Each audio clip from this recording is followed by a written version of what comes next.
We watched him play a little bit earlier. He is piloting a blue-red Delver deck, and he's going to be playing against Eddy Pereira, who is playing Dredge. Yeah, a good amount of Dredge in this room today. With a nice little reanimation target that... He actually has a few nice reanimation targets. He has 3 in the sideboard and 1 in the main deck, and I am excited to see any of them. Yeah, the Griselbrand is especially exciting to me because one Griselbrand activation is enough dredging to dredge your entire library. Yeah. So, Dredge starts off the game right with a careful study off of a Cephalid Coliseum, discarding no dredgers. Did he mulligan or not? Okay, so for those of you at home, hands without dredgers are not keepable. That is true. Go to 3 to, find a dredger. Your deck doesn't work if you don't have a dredger. And that's a Faithless Looting. A little bit off screen, but Eddy going to draw 2 cards. Saying a little prayer, hoping that one of them has the word Dredge on them. Okay, so the thing is, Dredge can actually see more cards than any other deck in the format. And the way that it does this is you get to mulligan, and in the process of mulliganing to 3, you get to see 7 plus 6 plus 5 plus 4 plus 3 cards. Yeah, and I mean, you're not using cards in hand as a resources dredge. Right, you just get to see 25 cards to a dredger. Yeah. And, if you're willing to go to 3, the odds of you having a hand of land, discard, outlet, dredger, draw spell are somewhere in the range of 65 to 70%. There are some good friends of mine at home in the Virginia area who have run the math on this, thousands and thousands and thousands of iterations, and it comes out to between 65 and 70% of just having that hand if you're willing to go to 4, and having land, discard, dredger if you're willing to go to 3. I think you're over 70% to have land, discard, outlet, dredger if you're willing to go to 3 and settle for that. You can't do it every time though. You can't be willing to push for that because one of the major issues you can't always mull to the draw part of that, but you'd need to mull to land, discard, outlet, dredger.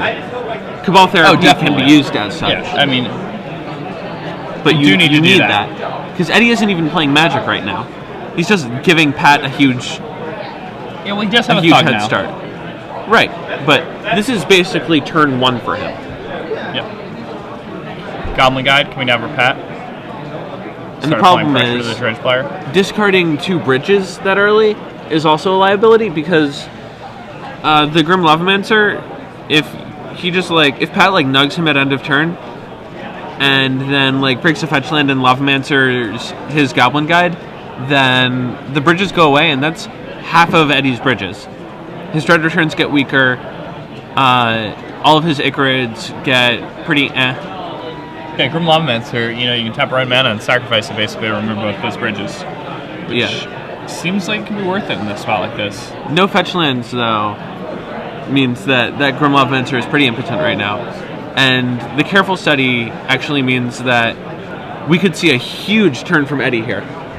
Because he's going to careful study and dredge 4, and then if he hits a dredger in one of those 4, he gets to dredge that card, discard, and then activate LED, discard his hand, and activate Cephalid Coliseum with Threshold to draw 3 and discard 3.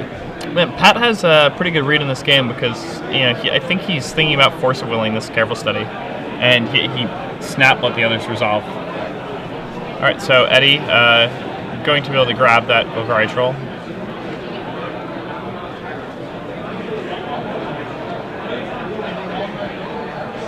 Okay, so there's a Narcomoeba there, and there's a Stinkweed Imp there. He flipped Narcomoeba, land, Faithless Looting. And another 5 cards being dredged from that Stinkweed Imp finds himself the Golgari Grey Troll that he's looking for. And Surgical's Narcomoeba in response to the triggers. Super important play from Pat. Okay, so the way that a Snapcaster deck in this format is supposed to be Dredge is exactly like this. You wait until they flip a Narcomoeba, and that's the first creature you go after with your Surgical Extraction. And then you wait until they flip an Ichorid, and you Snapcast your Surgical Extraction and get their Ichorid. Yeah, and once you do that, they no longer have any Dread return pressure, and you can just kind of win easily. I mean, if Dredge really needs the linchpins of its free creatures. Otherwise the deck just doesn't work. Right. I mean, I have... there are some Virginians that have gone so far as to add Memory's Journey into their Dredge lists because they want to beat Surgical Extraction, and it's very, very difficult to win without any Narcomoebas in your deck. Seems somewhat reasonable, but same sense. I mean, at that point, you're already really far behind. Yeah. All right, so Eddy going ahead, cracking that LED, flashing back, eluding, and he can't sack. He can't looting before the. He can't looting in response. Looting's a sorcery. The Surgical needs to resolve first. Oh, he's LED Coliseuming? Okay, sure. Yeah, so in response to the Surgical, he's activating Self-Led Coliseum, trying to hit more Narcomoebas before they all go away. Seems very reasonable to me.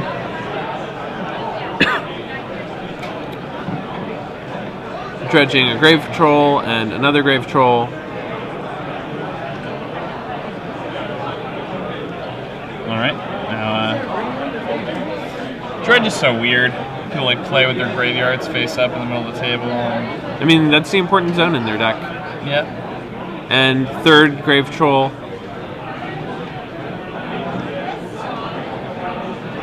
Yep, no Narcomoebas. Jeez. That could prove to be a major, major issue for Eddy here.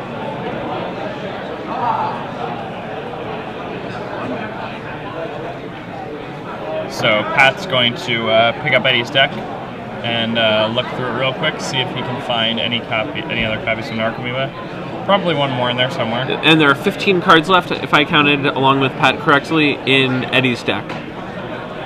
So Eddy will have to walk the tightrope of dredging enough to keep his graveyard fueled and drawing cards so that he doesn't deck himself. Because if you just shotguns 2 Dredge Sixes on his Grave Trolls, then he only has 3 draw steps before he has to kill him. Yep. Alright, so Pat with another Goblin Guide. Coming in for 4. Going to put Eddy down to 11 here. He does have a Thug as his top card.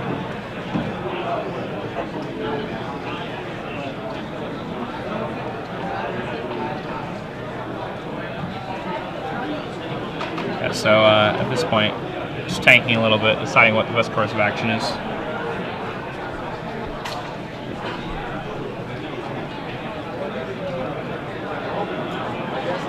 Another Surgical is going to come after what I can only assume are his Ichorids. Yeah? Yep. And Eddy concedes on the spot. Yeah.